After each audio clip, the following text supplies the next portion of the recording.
Hi, everyone. Welcome back to the program. The G20 summit held in New Delhi, India, has officially ended on Sunday, September the 10th. And under the Indian presidency, the summit focused on the theme One Earth, One Family, One Future. Indian Prime Minister Narendra Modi said that it provides a new path of development which is centered on humanity and inclusiveness. Now, the day before the summit commenced on Saturday, September 9th, leaders agreed on a consensus on the New Delhi Declaration, which consists of 12 sections and 83 paragraphs regarding the commitment of G20 members on global issues. And the summit also talked about counterterrorism and money laundering. Indeed, and in the G20 New Delhi summit, Indonesia supported priorities of the Indian presidency by continuing to prioritize inclusiveness through efforts to maintain the relevance of the G20 as the global premier economic forum in addressing global issues. And to better understand some of the key takeaways of the 2023 G20 New Delhi Summit that have come and gone, we have joining us in the studio this time, instead of connecting live, is Global Asia Consulting Managing Partner, Pa Zokhri Idris. Zokhri, welcome back and welcome to our studio for once. It's always nice to see you guys, Hi. and this time it's live in the studio. Yes, so you're actually here for an ASEAN gathering as well. Yeah. So glad to have you in town. So let's talk a little bit about this G20 summit that's come and gone. There have been plenty of key points to talk about. Indonesia's pandemic fund proposal is now proceeding to its second phase.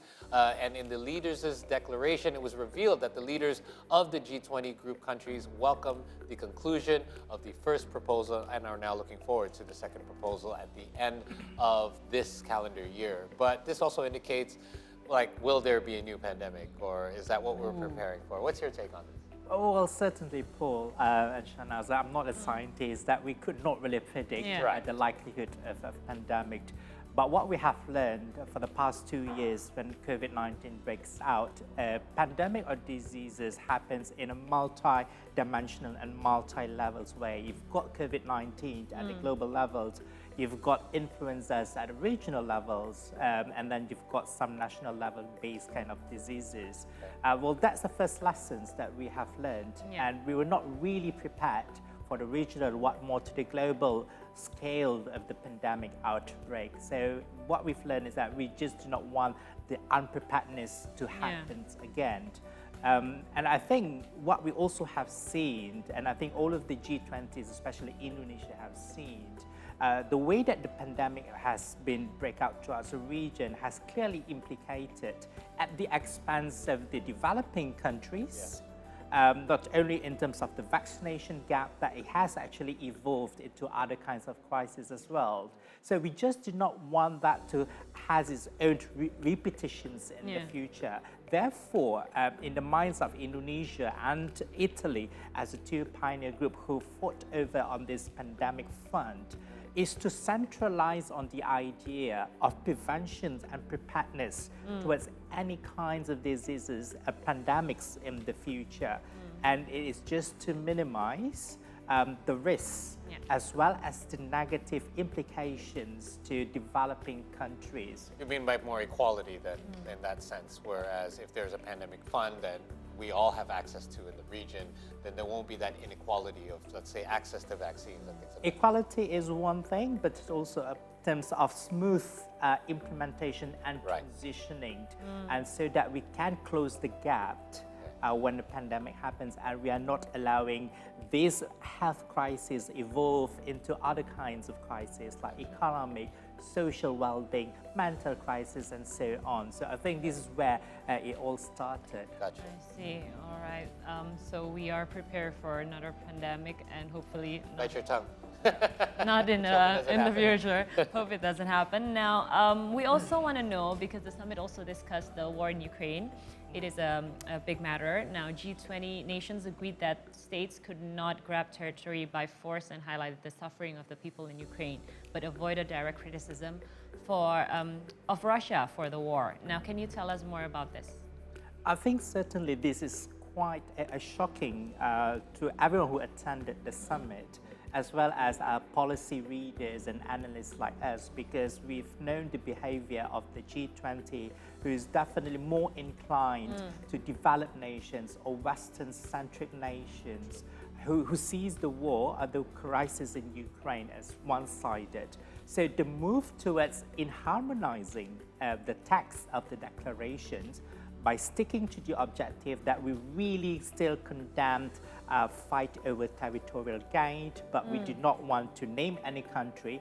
I think, as an analyst, I think it is actually a move to normalize the relations, because we see that the war is going nowhere. Right. Yeah. It's already been 2 years. It's not even halted or put into a lower volume. So the developing countries like India and even the global South countries like India and some of us feel that, it's not using the old realist traditional where we go onto the realist method, sanctions, punishments, and country naming, but let's try to look into normalizing the relations, building trust. I know that it's such a very long way to build trust in this kind of uncertain world, but I think the first step has to be done. And in order to build trust, there must be a harmonizations in terms of statement, declarations, and perception. So I think it is a good move, and we can see that it is pivoting to the interests and concerns of the developing countries like us, Malaysia, Indonesia, and Southeast Asian nations, as well as the global South countries as well. Okay. Do you think this move will have any sort of impact on what's happening over there in Ukraine? Well, the initial response of the Russian foreign minister, Russia welcomes this, and it was quite shocking to them as well. But that kind of welcoming feelings to the analysts will bring Russian and Ukraine into table of the discussion, into normalizing, into starting to communicate with one another, because all communication has been halted before, and certainly that's not good. Okay, I guess any highlight would be a good highlight. It's got to start somewhere. Now, speaking of highlights, one of the highlights that took place at the G20 summit was the 55-member African Union that was formally made a permanent member of the G20. Let's talk a little bit about this, the effects and possible benefits of this new membership. We've seen that the insertions of this African Union into G20 is a move towards democratizing G20 from the eliteness of the club, and it's more towards inclusive kinds of actions, because we've seen that African Union is a union that really combines the lower middle income country, the middle income country, as well as the least developing country. It definitely does not fit into the criteria of the G20. But again, we see this as an inclusivity of G20 in democratizing the club onto other countries or other unions as well. In terms of the dynamics between the African Union and the G20 is yet to be seen. But we look at the players of India, Indonesia, because they carry the sentiments and the interests of developing countries. In fact, we were once not a developing, we were least developing countries. So I guess that the struggles and the plight of the African Union is much resonated in some of the players in G20. So I think the symbiosis is yet to be seen, but we see that this is more inclusive of the G20 club, and is more democracy, a democratic move of the G20 in reaching out to other regions. Definitely, and the fact that it was hosted by Indonesia and then India as well, it was already steps towards that, as we saw. Yeah. There were so many issues that were being discussed in the G20 summit, and much of the focus of the G20 summit, as you mentioned, in India, was empowering the global South and also developing countries. Now, can you explain to us the global South, and why is it important, and did the summit succeed in strengthening the global South? Now, the fact is, global South is a very loose entity. It is fluid in the sense that it's not been institutionalized, and it's not even been making into an official documents of any international summits or international organizations. There's just a fluid grouping. Well, there are two aspects of how they defined the fluidity of the global South. Either that you look at to the hemisphere kinds of geographical reasons, those who are at the southern hemisphere, some of the countries, and some of the countries at the northern hemisphere, they put it into the global south. That's even confusing. Right.